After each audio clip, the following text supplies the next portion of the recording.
Muy bien, pues vamos a iniciar. Muy buenas noches, son las 19:03 del miércoles 19 de agosto de 2020 y nos sentimos en Palacio Nacional, pero no lo estamos.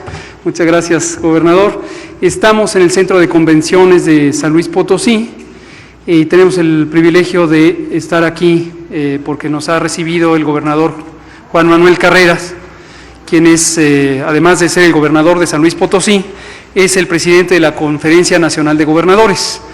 Seguramente la sociedad y las comunicadoras y comunicadores ya están al tanto de que hoy tuvimos una muy exitosa, muy estimulante sesión, la 59ª sesión ordinaria de la Conferencia Nacional de Gobernadores. Los funcionarias y funcionarios federales que participamos en ella, acompañando a nuestro presidente, el licenciado Andrés Manuel López Obrador, nos sentimos muy complacidos de haber estado en esta conferencia, en esta sesión ordinaria de CONAGO, porque identificamos que se trataron temas muy relevantes en un ambiente de absoluta cordialidad y de ánimo constructivo. Se exploraron sin prejuicio los distintos temas de interés nacional, y estos ya irán siendo comentados tanto por el gobernador y presidente de CONAGO en su momento, como por las funcionarias y funcionarios de los sectores respectivos. Yo me concentro nada más al tema de salud.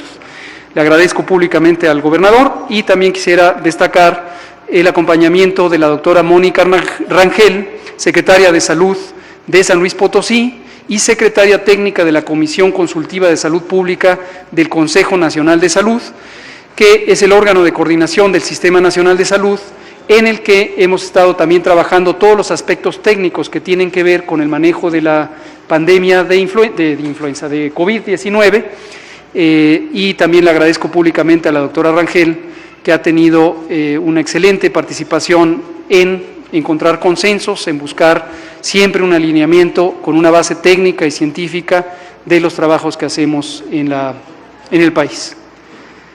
Gobernador, pues si me lo permite, empezamos con el informe técnico y procedemos después a abrir a la ronda de preguntas y comentarios. Me paro como habitualmente lo hago. Si me pueden poner las diapositivas. Vamos a presentar el informe técnico diario, este es el punto único de hoy, y luego abrimos a la sesión de preguntas y respuestas. Llevamos 81 días del proceso de nueva normalidad. Aprovechamos de cuando en cuando para recordar qué significa esto de la nueva normalidad. Lo que significa es una situación en la que las actividades que deben ser restringidas o reducidas temporalmente con el propósito de disminuir los contagios, se diversificaron en sus tiempos de aplicación para cada entidad federativa. Recuerden que tuvimos una Jornada Nacional de Sana Distancia desde el 23 de marzo hasta el 30 de mayo, y esto tuvimos una aplicación generalizada a nivel nacional de un mismo esquema de mitigación comunitaria. Esto quiere decir aquellas actividades en las que se reduce la transmisión de la enfermedad porque las personas se mantienen a sana distancia, dado que se cerró el sistema educativo nacional, la mayoría de los centros de empleo, excepto aquellos de actividades esenciales, y también una gran cantidad de actividades en la vía pública o en espacios públicos para disminuir contagios. Esto ocurrió durante fines del mes de marzo, todo abril, todo mayo, y empezando en junio entramos a ese proceso de nueva normalidad, en donde trazamos una ruta para ir desconfinando, saliendo de este periodo de restricción de movilidad, pero dado que el comportamiento de la epidemia en cada entidad federativa presentaba intensidades diferentes y también ritmos de ocurrencia diferentes, las autoridades sanitarias estatales, que son los gobiernos estatales, han ido determinando los elementos específicos de este desconfinamiento. Como hemos indicado en semanas recientes, y lo veremos nuevamente en la gráfica enseguida, eso ha resultado en una acción muy positiva, para la que agradecemos principalmente al pueblo de México, en la que las personas se han mantenido con disciplina, con prudencia, atendiendo a las indicaciones de los gobernadores, de las secretarias y secretarios de salud, se ha mantenido una reducción de los contagios, y hoy podemos ver, si me pasan la siguiente diapositiva, la siguiente, que tenemos ya una reducción de la epidemia. Esto lo anunciamos formalmente al inicio de esta semana, aunque ya lo habíamos presentado en la gráfica, quisimos ser cautelosos en que se interpretara como una reducción sostenida hasta que viéramos una tendencia clara. Esta la vemos ya cuando tenemos 3 semanas, la semana 31, 30, 31 y la 32, en donde pueden apreciar que la cantidad de casos ha ido disminuyendo. Estamos en este momento en la semana 34, nunca pierdan de vista que el corte de información excluye a las semanas más recientes porque los datos todavía están teniendo incorporación de las confirmaciones por laboratorio. Pero vemos ya una tendencia sostenida y cuando esta tendencia sostenida se presenta es esperable que se mantenga. De cualquier modo, y lo quiero decir aquí en San Luis Potosí, cada entidad federativa tiene sus propios indicadores específicos, propios del Estado. Entonces, si ustedes encuentran que en la federación planteamos un color del semáforo, pero la entidad federativa prefiere tener una medida más cautelosa, nos parece excelente, porque nadie mejor que el gobernador, que la secretaria de Salud, conocen la realidad local, al detalle municipal y comunitario. Nadie mejor que ellos. Entonces, hay que seguir las indicaciones que directamente ellos disponen. Vamos a ver la siguiente diapositiva. Y lo que podemos ver aquí es también que se sostiene la reducción. Esta semana 32 se mantiene con una reducción entre la semana 31 y la 30 de 16%. Otro indicador importante es el porcentaje de casos que son de los últimos 15 días, porque esto es la actividad de la epidemia. En este momento en México la actividad de la epidemia son estos 40.176 casos registrados, son personas que están en este momento con capacidad de contagio y la mayoría de ellas debe estar resguardada, si es que está en domicilio porque no tiene una enfermedad grave, o podría ser que desafortunadamente estén hospitalizadas en sus casas. Casi 50% de la mortalidad se ha estado reduciendo ya desde la semana 27, más claramente lo mismo en las últimas 3 semanas, y este es otro signo muy positivo porque los indicadores consistentemente muestran esta reducción. No olvidar que la epidemia no ha terminado. Todavía falta que esta curva epidémica que llegó a este punto máximo durante el mes de julio reduzca. ¿Hasta cuándo? Probablemente hasta octubre. Lo hemos dicho, desde febrero dijimos, preparémonos para una epidemia larga, lo decimos una vez más, todavía falta por lo menos hasta octubre, y en octubre vamos a tener la temporada de influenza, enfermedad que tiene un comportamiento muy semejante a COVID, y podría sumarse también el COVID. Desafortunadamente, estimamos que ya tenemos 60.362 defunciones, estas son las estimadas. En la diapositiva previa había cerca de 58.000, que son las que se han ya confirmado. La siguiente, por favor. Finalmente, en el informe técnico nacional, vamos a ver un detalle estatal de San Luis Potosí. En el informe nacional vemos la ocupación hospitalaria, la tenemos a 39%, se sigue reduciendo en la medida en que todavía continuamos con expansiones hospitalarias, pero además se está teniendo menos ingresos al hospital de los altas, de los egresos que ocurren. Por lo tanto, 61% de las camas están disponibles.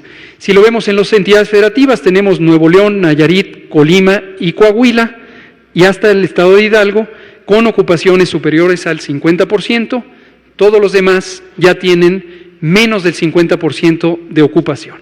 Estas son las camas generales. La siguiente. En las camas con ventilador, las camas reconvertidas para dar una asistencia médica semejante a la terapia intensiva, tenemos 33% de ocupación a nivel nacional, se ve en la última columna del lado derecho, son 10.555 camas, y tenemos Nuevo León, Colima, Aguascalientes, con ocupaciones, bueno, ni siquiera Aguascalientes, con ocupaciones de 50% o más, y el resto de las entidades federativas ya en disminución. Vamos a ver por último 3 diapositivas sobre la realidad estatal, que es lo que está ocurriendo en San Luis Potosí. Antes de presentar o comentar esto, quiero advertirles a ustedes, comunicadoras y comunicadores potosinos, pueden encontrar discrepancias en el detalle numérico, en la cantidad de eventos que hay. Esto no debe sorprenderles ni debe ser sujeto a alguna controversia. Es normal que las entidades federativas tengan horas de corte de la información diferentes a los que hacemos en la base de datos federal. ¿Por qué razón? Porque el ritmo del flujo de la información, de la verificación y de las decisiones que se tienen que tomar son diferentes. Cada entidad federativa decide en qué momento hace su corte de información, de acuerdo a cuándo presenta sus conferencias de prensa. Aquí lo hacen a las 10 de la mañana. En México, a nivel país, lo hacemos generalmente a las 7 de la tarde y por eso puede haber pequeñas diferencias. Pero la tendencia general es reconocible en el nivel estatal y en el nivel nacional. Vemos con mucho gusto que San Luis Potosí tiene también este descenso progresivo de la epidemia, solamente 9%, que equivale a 1.424 casos, son de los últimos 15 días, y que también la mortalidad tuvo una reducción en la semana 31 a la 32 de más del 50%.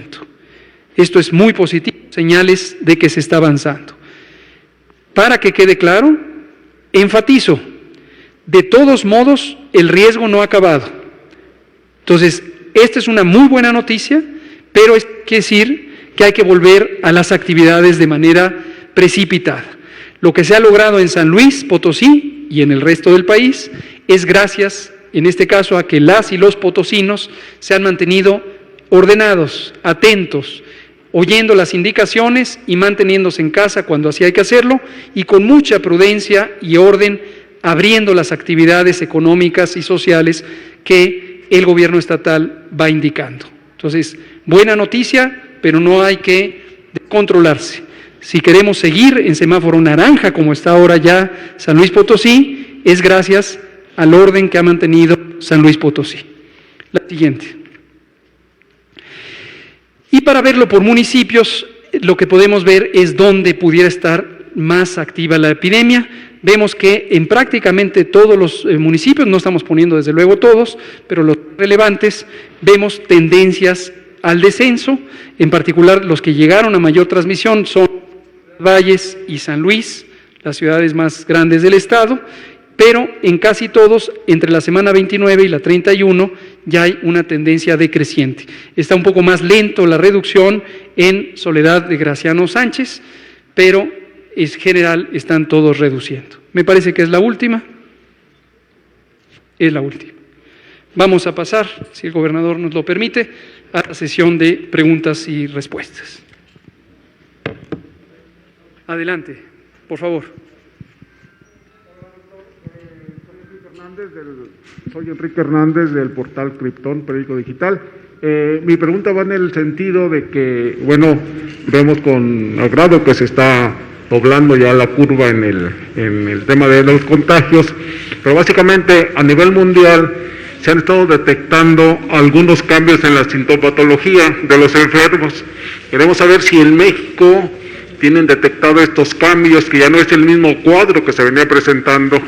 Hay incluso quien dice que hay algunas personas con infarto, viene siendo COVID, hay algunas personas con erupciones en la piel y son COVID. Queremos saber si tienen detectado ya esta parte en México o en San Luis Potosí, si existe esa parte, ¿no? Muchas gracias. Gracias por su pregunta. Esto es importante. ¿Cómo reconocemos la enfermedad? Nos permite identificar a los casos tempranamente, clasificarlos y dar el tratamiento adecuado. En medicina clínica hay un proceso del trabajo que hacen las médicas, los médicos, que se llama diagnóstico diferencial. Esto quiere decir, hay enfermedades que se parecen y el ejercicio del diagnóstico clínico incluye el considerar todas las posibilidades que expliquen un cuadro clínico.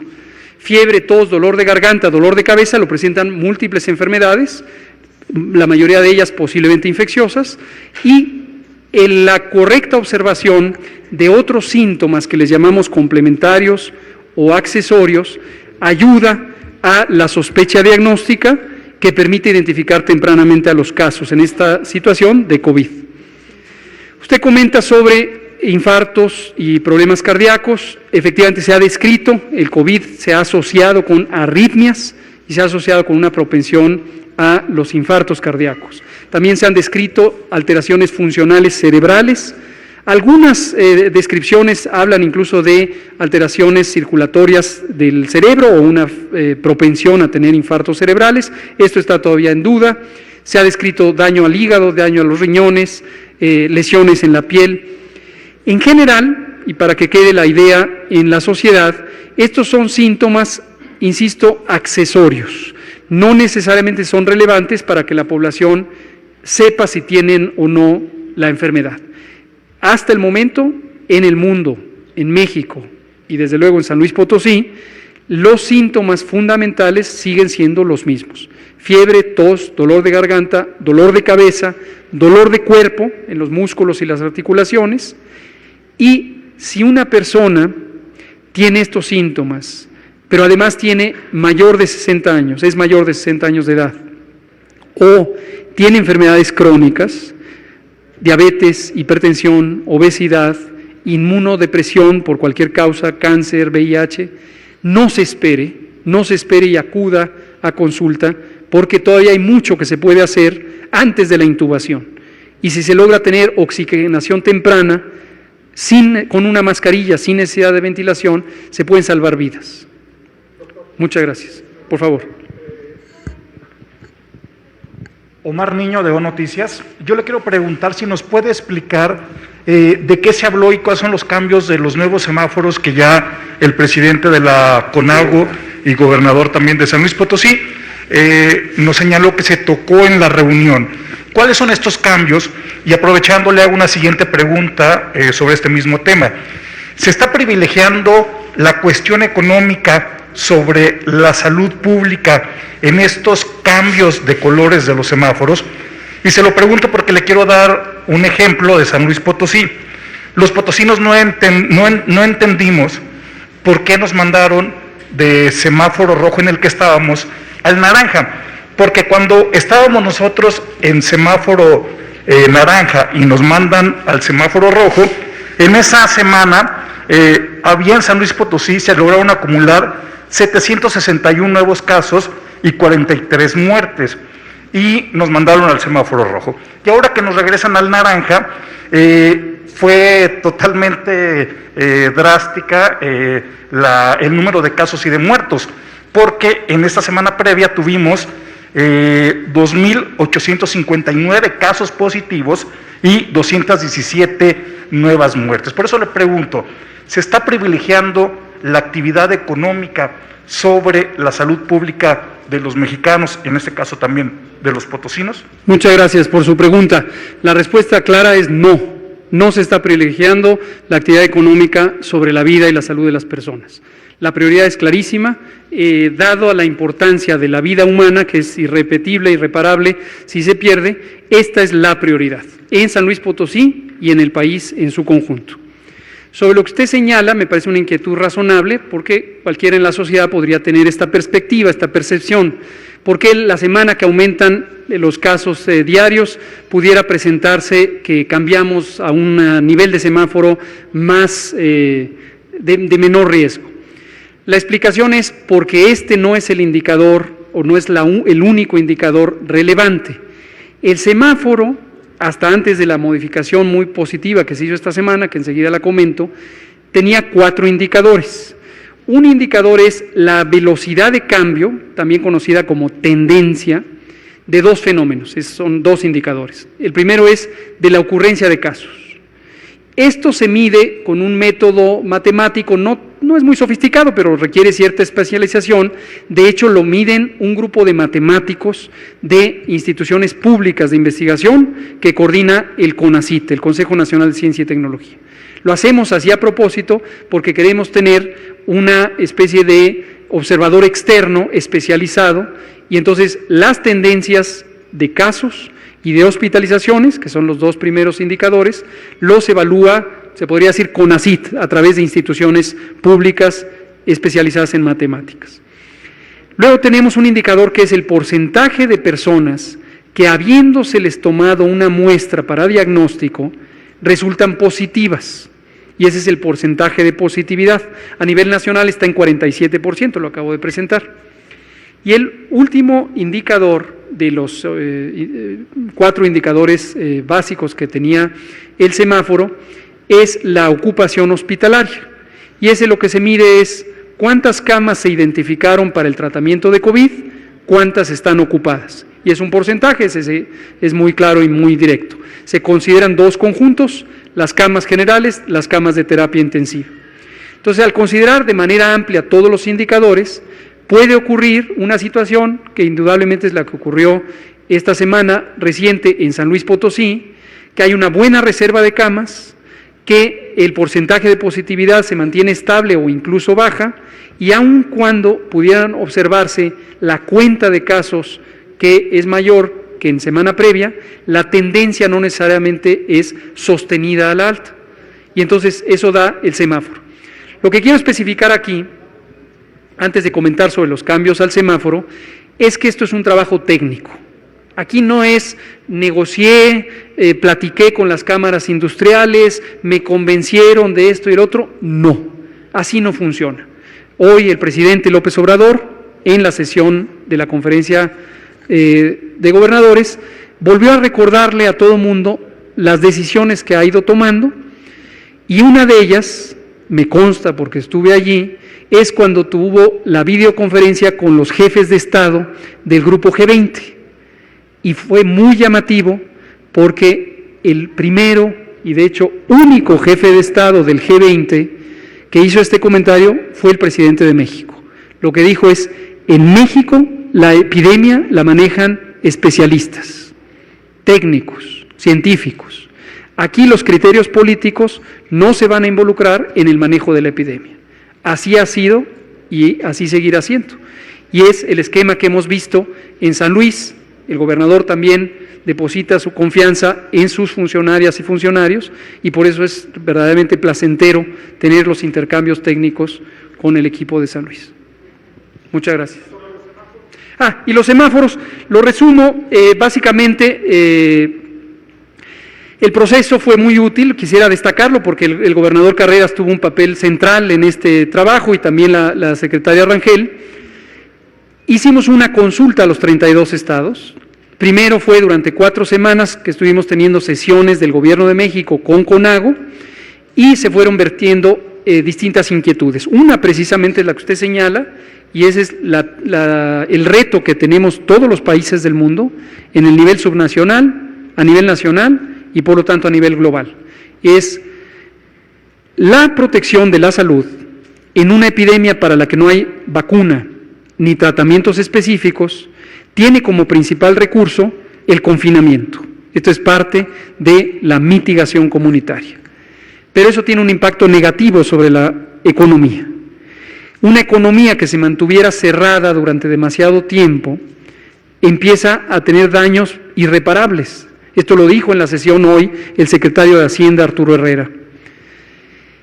Entonces, llega un momento en donde es muy importante, dado que la epidemia es larga, establecer los balances necesarios para seguir cuidando la vida y la salud, pero facilitar la recuperación económica. Y hemos dicho muchas veces, cuando pensamos en economía, estamos pensando en que la mitad de las personas del país viven al día. Viven al día.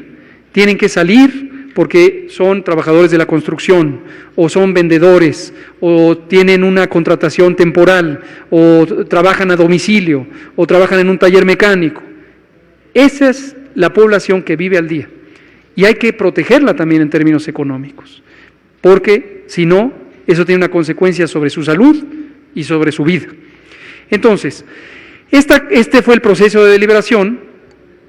Cuando el gobernador Carreras empezó a ser el presidente de CONAGO, enseguida facilitó un proceso de consulta, propuso él mismo, nos pareció excelente idea a todos, lo técnico que se dirima en un foro técnico, Consejo Nacional de Salud, y la doctora Rangel recopiló las opiniones de secretarias y secretarios de salud de todo el país, lo analizamos, lo integramos, y el semáforo verdaderamente está reforzado. Hemos incorporado un indicador que es muy de uso en la epidemiología matemática, que es el número básico de reproducción o el número de reproducción en el tiempo. Incorporamos 3 indicadores muy útiles sobre la intensidad epidémica, no solo la tendencia, sino qué tan alta o baja está la incidencia de la epidemia. Lo mismo para hospitalización, y se integró la dimensión de la mortalidad. Esto nos permite evaluar 3 dimensiones: ocurrencia de la epidemia, capacidad de respuesta ante la epidemia y consecuencia de la epidemia. Hoy vamos a tener 10 indicadores en lugar de 4, y además los puntos de corte para los colores, por lo tanto los niveles de riesgo, se reajustaron para tener un espacio más amplio en el que el color naranja permita a las entidades federativas identificar cuáles son las actividades económicas de menor riesgo y mejor utilidad social que se pueden ir abriendo antes que otras con características diferentes. Muchas gracias. Por favor, y luego nos vamos allá atrás con usted.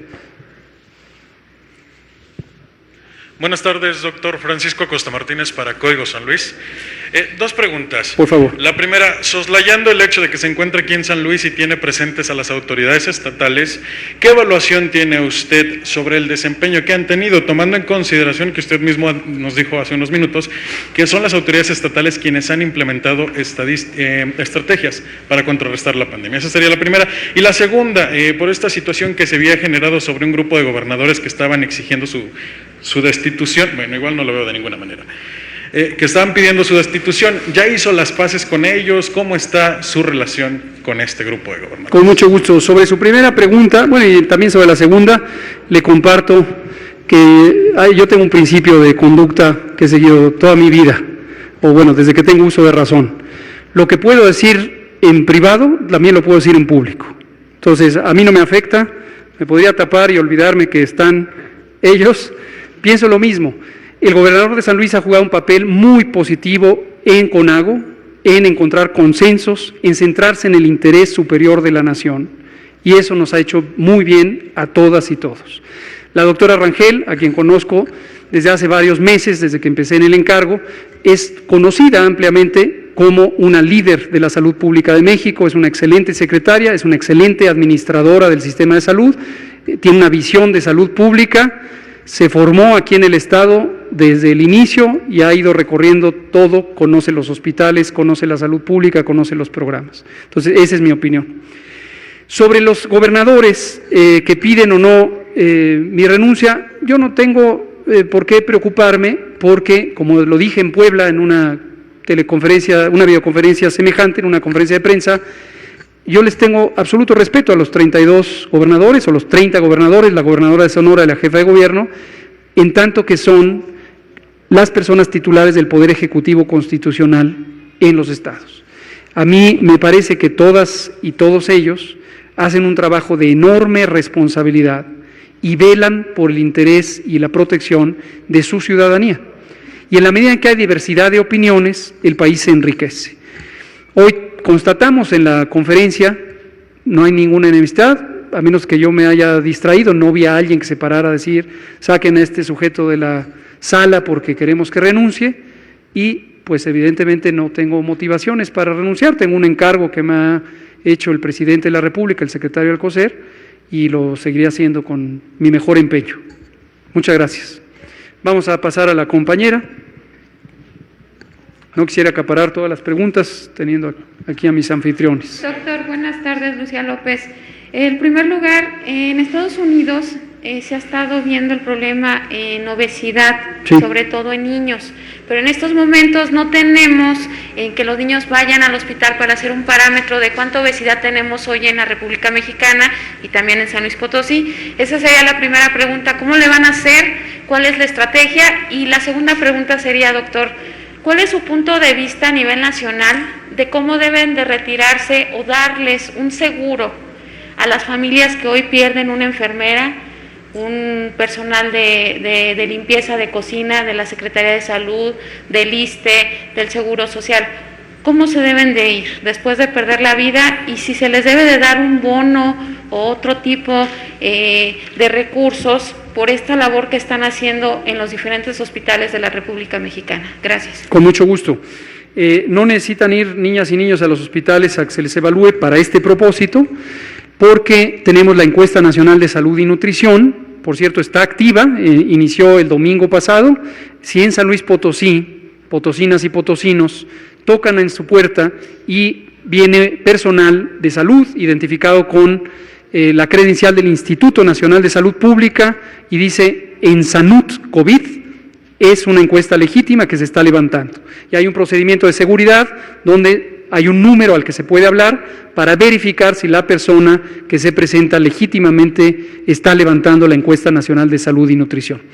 En esta encuesta hemos podido constatar desde 1985, cómo ha cambiado el perfil de las enfermedades que se presentan en la población mexicana. Y desde los 1990 estamos identificando que la prevalencia, es decir, la frecuencia de la obesidad y el sobrepeso suben. México es el número 1 en obesidad infantil y juvenil. En todo el mundo, México tiene la más alta prevalencia de obesidad infantil y juvenil. Está arriba del 32% para las dos condiciones, obesidad, sobrepeso. Somos a veces el número 2, hemos sido el número 1, a veces 2 o 3 en obesidad en general. 75%, 3/4 partes de la población mexicana tiene obesidad o sobrepeso. Ocupamos los primeros 5 lugares en frecuencia de diabetes y de hipertensión. A veces hemos cambiado en los primeros 10, pero en general tenemos un grave problema de enfermedades crónicas, no hay duda alguna. COVID-19, la pandemia causada por el nuevo coronavirus SARS-CoV-2, lo que hizo fue revelar esta cruda realidad en la medida en que la mortalidad, las personas que mueren por COVID, son en su mayoría personas que tienen enfermedades crónicas. Obesidad, sobrepeso, diabetes, hipertensión, tabaquismo también, que en sí mismo es una enfermedad, además de que causa múltiples males. Esto se ha observado en otros países, no es exclusivo de México, y conociendo ya antes de COVID que estas epidemias, que lo son pandemias de hecho, representaban un grave problema, establecimos una política integral que nos interesa destacar que no va enfocada a que los individuos carguen la responsabilidad. Es muy importante el cambio de conducta, comer sanamente, hacer actividad física, beber agua, importantemente, 2 litros al día, todas y todos debemos beber 2 litros de agua pura, de agua simple al día. Pero sobre todo nos interesa cambiar el ambiente alimentario, que lo que podemos comprar sea saludable, porque si no está disponible, ya sea por costo o porque no está cerca, nuestra alimentación va a ser todavía muy mala. Y la alimentación de las personas en México tiene una sobrecarga de productos industrializados, procesados y ultraprocesados, incluyendo las bebidas azucaradas, los jugos empaquetados, que en su mayoría no son jugos, es agua con colorantes y saborizantes vegetales y gran cantidad de azúcar añadida. Entonces, en general, el blanco es ese, tener una oferta de alimentos mayormente locales, naturales, saludables, en vez de tener los productos ultraprocesados.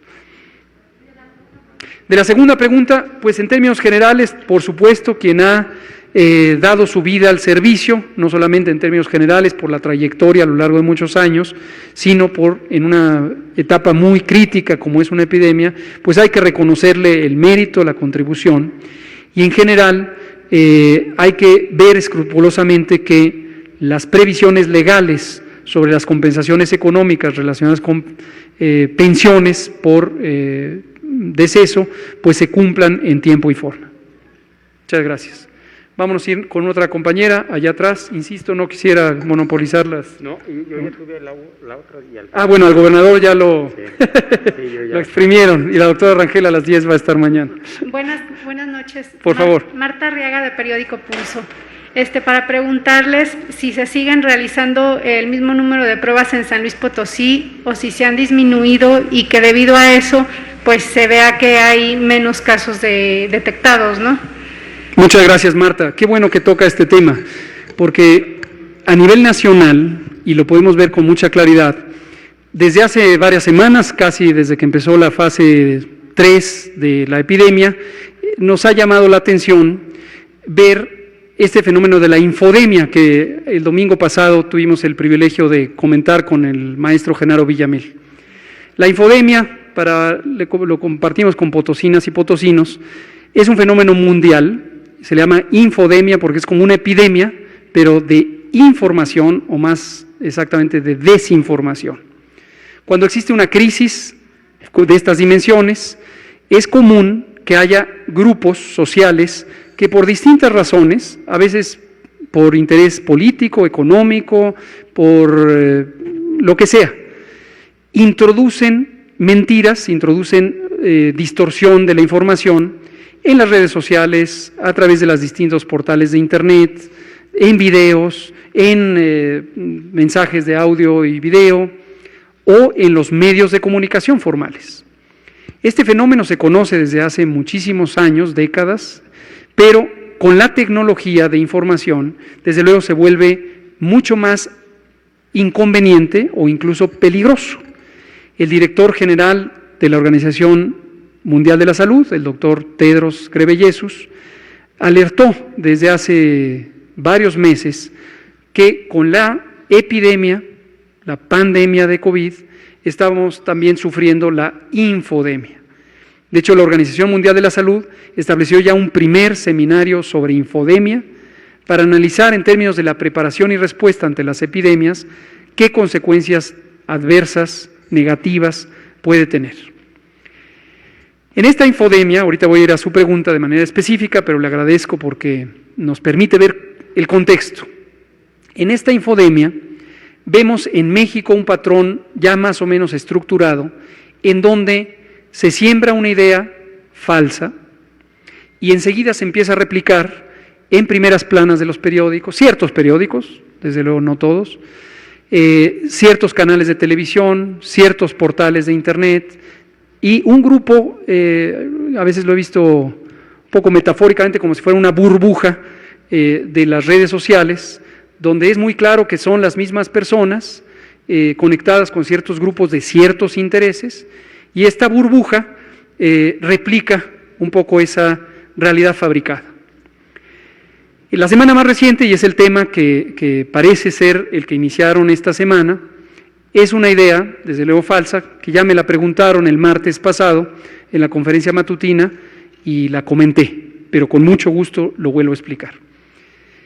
¿Qué es el tema de las pruebas? La idea falsa es que la epidemia se aprecia que va reduciendo porque se restringió el número de pruebas y que al no hacer pruebas ya no hay casos y entonces parece que va bajando. Eso es falso. Lo que está ocurriendo en México es que México tiene desde febrero un lineamiento de cómo se hacen las pruebas, en quién y por qué. Y es exactamente al revés de la idea falsa que quieren introducir. Donde hay un caso que cumple la definición operacional de caso sospechoso, dato que presentamos también todos los días, le hacemos una prueba. Entonces, si no hay casos, no hay pruebas. Cuando hay menos casos, hay menos pruebas. No al revés, como lo quieren perfilar. Pruebas no nos faltan, tenemos todavía una reserva de más de 250,000 pruebas. en el INDRE, en el Instituto de Diagnóstico y Referencia Epidemiológicos, las distribuimos a los estados a través de los laboratorios estatales de salud pública, no se han agotado, si están cerca de agotarse, las volvemos a surtir, no hay directiva alguna que restrinja las pruebas, ni a nivel nacional, ni a nivel de los estados, y el lineamiento se sigue exactamente como ha sido estipulado. No, ese es exactamente el punto de lineamiento. Otra de las también fake news o pseudoverdades que al inicio tenían, ya como que se agotó esa parte, era la idea de que había que hacer pruebas a todo mundo. Este técnicamente es absurdo, no tiene fundamento alguno. Imagínense ustedes que en México hay un poco más de 126 millones de personas y que hiciéramos pruebas de manera universal y que a 126 millones les hiciéramos pruebas hoy. La siguiente semana tendríamos que volver a hacer pruebas y tendríamos que hacer 126 millones de pruebas. Y la siguiente semana otras 126 millones. No tiene sentido, eso no tiene utilidad. Lo que sí es real y está estipulado en los lineamientos técnicos de México y en otros países, Estados Unidos, Canadá, Europa Occidental o los lineamientos de la Organización Mundial de la Salud, es que las pruebas son útiles para ayudar al proceso de contención comunitaria. Por cierto que San Luis es uno de los estados que mejor ha hecho la contención comunitaria. ¿En qué consiste la contención comunitaria? Donde se detecta un caso, se le toma una muestra para hacerle una prueba, pero no me espero al resultado de la prueba. Ya se queda en aislamiento, en resguardo preventivo. Y sin esperar el resultado de la prueba, estudio a sus contactos, las personas con las que se ha relacionado durante el periodo que pudiera ser contagiante, y les pongo en aislamiento.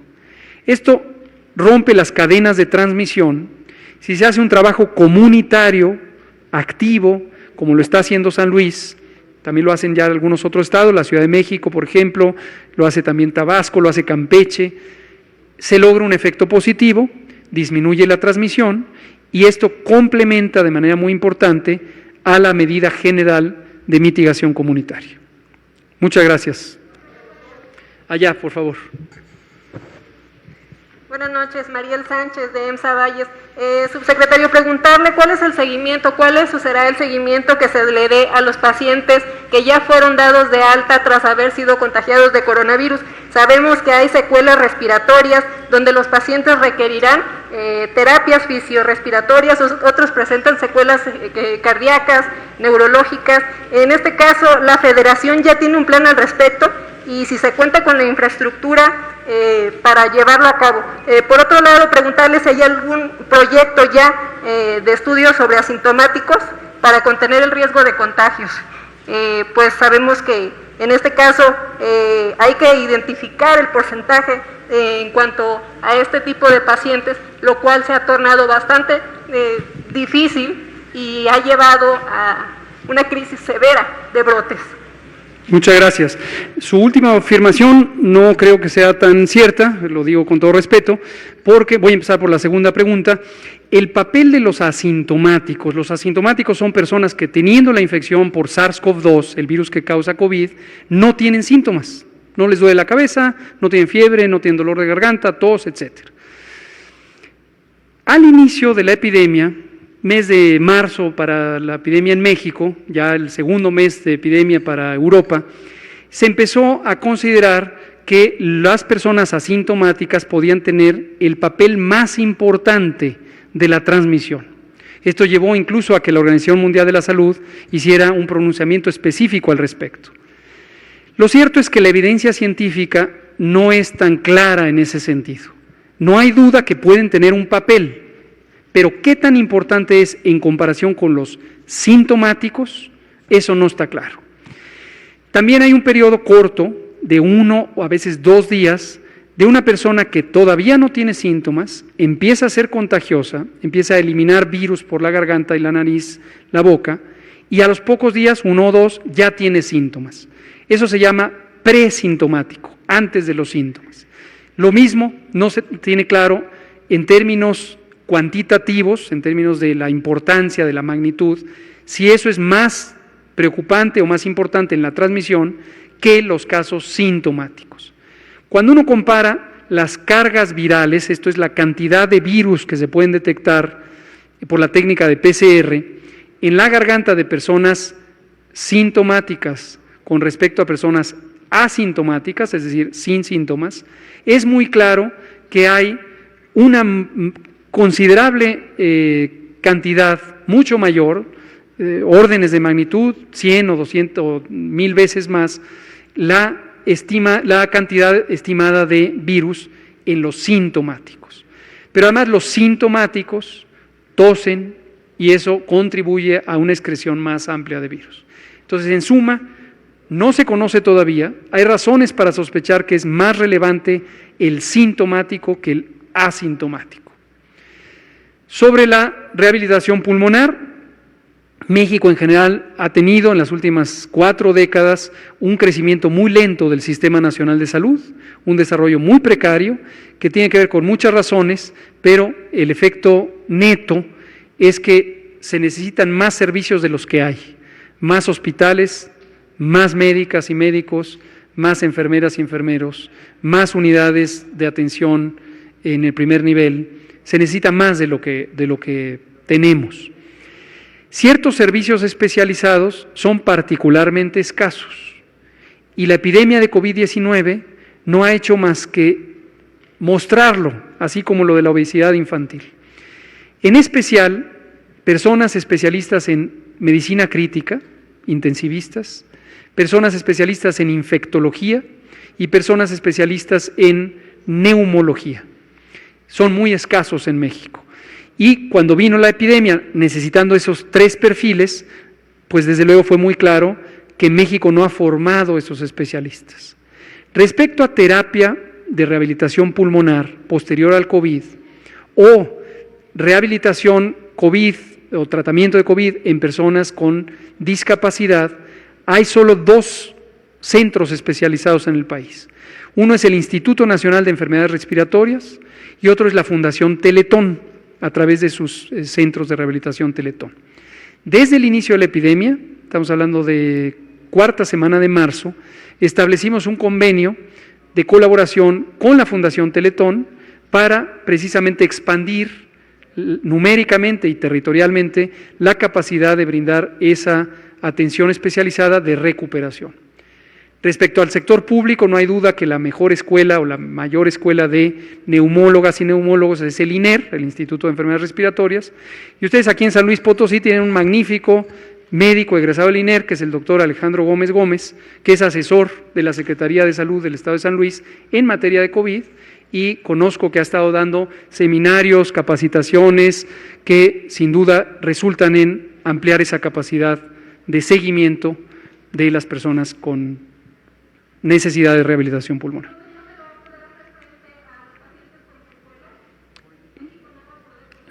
Dije todo lo contrario, dije para hacer frente, desde la 4ª semana de marzo tenemos un convenio con la Fundación Teletón y hay estos esfuerzos de ampliar la capacidad a través de la formación de competencias técnicas del personal. Gracias. Por favor, adelante. Nos queda ya menos tiempo, 10 minutos. Muchas gracias, doctor Gatell. Buenas noches, secretaria Rangel, gobernador. Una pregunta que creo que interesaría mucho a los padres de familia. Recientemente en Estados Unidos se detectaron casos de contagio en 97,000 niños en solo 2 semanas. El tiempo es bastante monstruoso porque pues son 97,000 niños que se detectan principalmente en la región de Florida. Aquí se ha tomado una buena decisión y eso hay que reconocerlo en México. Hasta el último van a regresar los niños a clases. Me parece, para los que somos papás, me parece fundamental esto. Lo que quiero plantear con esta pregunta, siendo Estados Unidos nuestro vecino del norte, ¿qué ejemplo ahora tiene México? Se decía en su momento, y usted mismo lo dijo en sus conferencias, que no había evidencias hasta ese momento científicas de que los niños estuvieran en riesgo frontal con el COVID. Ahora en este fenómeno que se presenta en Estados Unidos, ¿cuál es la perspectiva? Sé que no van a cambiar en este momento la política de regresar a clases, se mantiene desde línea, pero ¿qué nuevos estudios científicos va a arrojar esta cuestión? Y la siguiente, doctor Gatell, va dirigida también para usted, si me lo permite, por favor, que nos pudiera detallar los alcances de esta nueva disposición que hace la Secretaría de Salud de dejar bajo su control en la Subsecretaría de Promoción a la Salud las 12 oficinas que van a estar a su cargo, entre ellas la Comisión Nacional contra las Adicciones y también se decía ahí la COFEPRIS. Gracias de antemano. con mucho gusto. Sobre el tema de niños y niñas, no es lo que ocurrió en Florida, se ve muy impresionante en términos numéricos, porque es el tamaño de población y la cantidad de infantes que en su momento se infectaron, pero no cambia la perspectiva de lo que científicamente conocemos del comportamiento de COVID-19 en este segmento poblacional, que afortunadamente es una noticia positiva para los niños y niñas y sus padres. Yo también soy padre de un niño. Y consiste en que son propensos a infectarse aproximadamente con la misma propensión que cualquier persona de cualquier edad, pero tienen una menor probabilidad, muy significativamente menor probabilidad, de tener enfermedad con síntomas y todavía mejor, baja probabilidad de enfermedad grave. Entonces, no es una población de especial preocupación en que vaya a tener una enfermedad grave. Desde luego no quisiéramos que se enferme un solo niño, igual que no quisiéramos que se enferme un solo adulto, pero no son un motivo de enorme preocupación en términos del riesgo que corren individualmente. Sin embargo, sí se puede presentar un fenómeno que se ha descrito para la influenza, y en la medida en que la influenza tiene un comportamiento epidemiológico y clínico semejante a COVID, es un tema de gran interés respecto a las escuelas. El fenómeno consiste en que niñas y niños pueden ser propagadores de la epidemia, de hecho técnicamente se les llama supertransmisores, porque tienen una gran densidad de contactos, sobre todo en las escuelas. Entonces, primero la densidad es porque los salones de clases tienen un número X, 20, 30, hasta 40 niños y niñas en un espacio reducido. Segundo, porque el comportamiento, sobre todo de los que son menores a 12 años, implica mucho contacto. Se abrazan, se besan, se comparten la torta, los juguetes, los útiles, y entonces ese contacto físico obviamente participa en esto. Este fenómeno incluso puede pasar en las secundarias, ahí hay otras motivaciones en secundaria y preparatoria para los contactos, no son tan lúdicos, son de otro carácter, pero puede llevar también a que sean propagadores del contagio. El secretario Esteban Moctezuma Barragán, nuestro secretario de Educación Pública, ha sido una pieza muy fundamental en la respuesta a COVID. Recuerden que el Sistema Educativo Nacional fue el primero que cerró. La primera actividad que cerró, el 23 de marzo, fue las escuelas y será la última que abra y lo vamos a cuidar mucho y solo pueden abrir en semáforo verde, por estas razones. Finalmente, que creo que será la última pregunta, por el tiempo, esto que platica, lo que está comentando el colega es que hoy, hace media hora o un poco más, se publicó en el Diario Oficial de la Federación el acuerdo de adscripción que estipuló el secretario de Salud, el doctor Jorge Alcocer, en el que las distintas unidades administrativas de la Secretaría de Salud Federal se van a ubicar bajo distintos mandos. En la mayoría de los que fueron asignados a la Subsecretaría de Prevención y Promoción de la Salud son los mismos que ya estaban asignados. Los Centros Nacionales de Programas Preventivos y Control de Enfermedades, Salud en la Infancia y la Adolescencia, Equidad de Género, Salud Reproductiva, en fin, todos los que ya estaban, eran 8, permanecen ahí. Los que se ingresan son el Centro Nacional de la Transfusión Sanguínea, que ya venía trabajando con nosotros, y eso atiende a un objetivo estratégico que es mejorar la calidad y la complejidad y el alcance de las políticas públicas para garantizar sangre segura. En México tenemos un déficit de sangre segura y tenemos que mejorar esa capacidad. Respecto a la Comisión Nacional de Adicciones y la Dirección de Servicios de Atención Psiquiátrica. Estas dos unidades van a complementar, junto con el Secretariado Técnico del Consejo Nacional de Salud Mental, que ya está en la subsecretaría. Estas tres se van a fusionar en una entidad que se va a llamar Comisión Nacional de Salud Mental y Adicciones, CONASAMA. Hemos venido trabajando en este plan desde el inicio del sexenio y la visión es ampliar las capacidades preventivas, curativas y rehabilitatorias de la salud mental, incluyendo las adicciones, por la importante confluencia que hay entre adicción a sustancias psicoactivas y trastornos mentales. México tiene un déficit también muy grande de capacidades en salud mental. Por eso, desde julio de 2019, lanzamos la Estrategia Nacional de Prevención de Adicciones, Juntos por la Paz, que precisamente es uno de los primeros productos de este trabajo. Y finalmente, pero desde luego no menos importante, está la Comisión Federal para Protección contra Riesgos Sanitarios, COFEPRIS. Veo que la noticia les causó inquietud a algunos grupos de la sociedad, se relaciona un poco con los grupos que le mencionaba usted. Y número uno, lo que es parte de la infodemia es que se va a desaparecer la regulación sanitaria. Falso, todo lo contrario. Lo que vamos a hacer es fortalecer la regulación sanitaria. Hay muchas indicaciones a lo largo de varios años de que la calidad de la regulación sanitaria en México es limitada.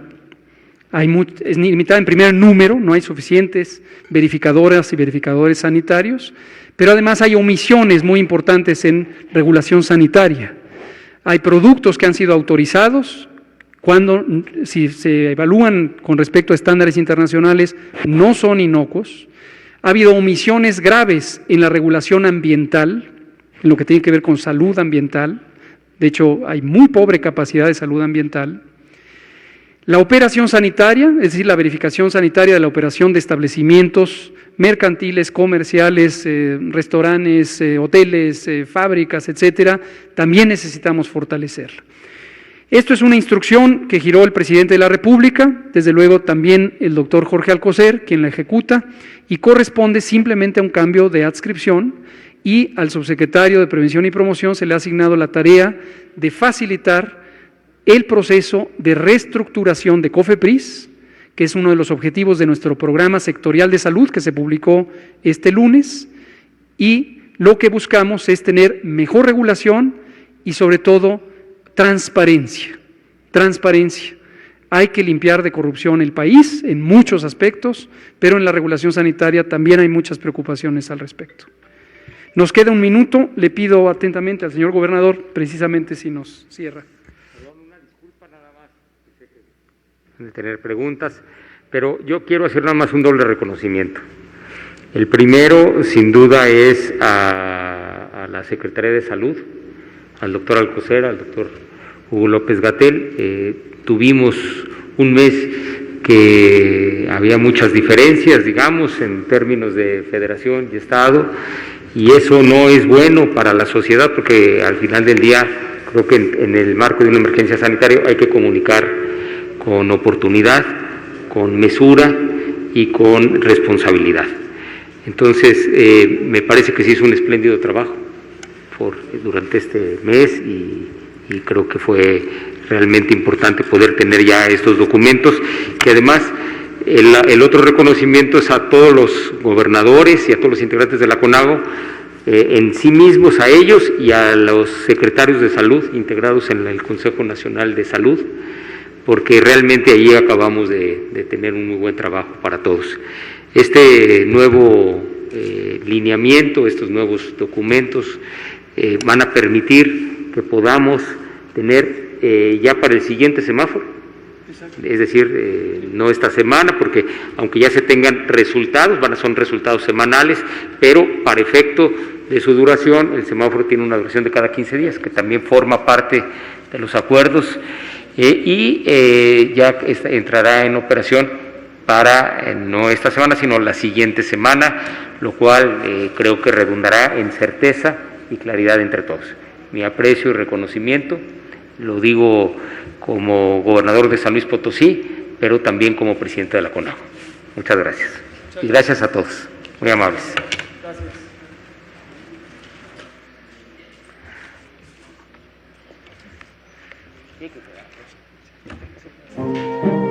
Entrega, valor, humanismo, profesionalismo. Por su dedicación y servicio, el personal de salud de la Nación será distinguido con la condecoración Miguel Hidalgo, la más alta presea que concede el Estado mexicano. Condecoración Miguel Hidalgo.